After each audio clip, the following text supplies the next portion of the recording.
அதிகாலையில் பன்னீர்செல்வம் வீட்டிற்கு வந்த முன்னாள் அமைச்சர்கள் அதிர்ச்சியில். எடப்பாடி பழனிசாமி அதிமுகவில் தற்பொழுது மிகப்பெரிய ஒரு பூகம்பம் நடைபெற்றிருக்கிறது. நடந்து முடிந்த மக்களவை தேர்தலுக்கு பிறகு பலவிதமான மாற்றங்கள் அதிமுகவில் நிகழும் என்றும் எதிர்பார்க்கப்படுகிறது.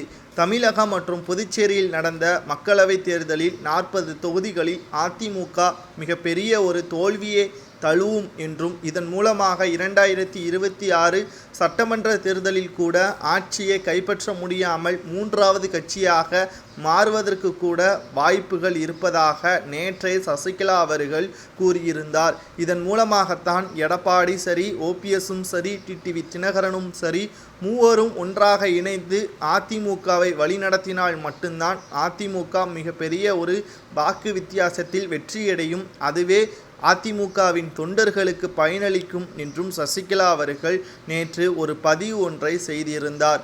இந்த நிலையில்தான் எடப்பாடி பழனிசாமியின் தலைமையிலான இந்த மக்களவை தேர்தல் மிகப்பெரிய ஒரு தோல்வியை தான், அதில் மிகப்பெரிய ஒரு தோல்வியின் காரணமாக வேட்பாளர்கள் மத்தியிலும் சரி, நிர்வாகிகள் மத்தியிலும் சரி குழப்பத்தை தான் உண்டாக்கும். பணத்தை பெற்றுக்கொண்டு வேட்பாளர்களை சரியான முறையில் வேட்பாளர்களை அறிவிக்காத காரணத்தினால்தான் இந்த தோல்வி நடந்திருப்பதாகவும் சசிகலா அவர்கள் கூறியிருந்தார்.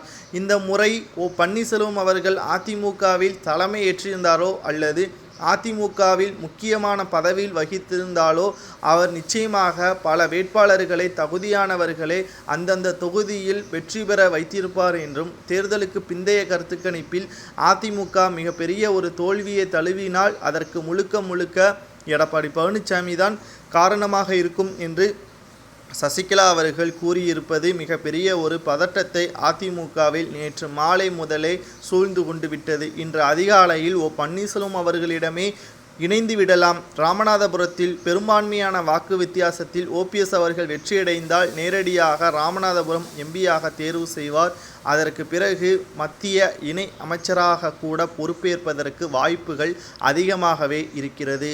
மேலும் தனது இலக்கான அதிமுகவை கைப்பற்றப்பட வேண்டும் என்பதற்காக ஓபிஎஸ் அவர்கள் இந்த முடிவை எடுத்திருப்பதாகவும் ஏற்கனவே நமது சேனலில் பதிவு செய்திருந்தோம். தற்பொழுது அவை அனைத்தும் நடந்து கொண்டிருக்கிறது. சட்டத்தின் ரீதியாக பல போராட்டங்களையும் எடப்பாடி பழனிசாமி அவர்களுக்கு எதிராக ஓபிஎஸ் அவர்கள் மேற்கொண்டாலும் கடைசியில் ஓபிஎஸ்க்கு கிடைத்ததோ தோல்விதான்.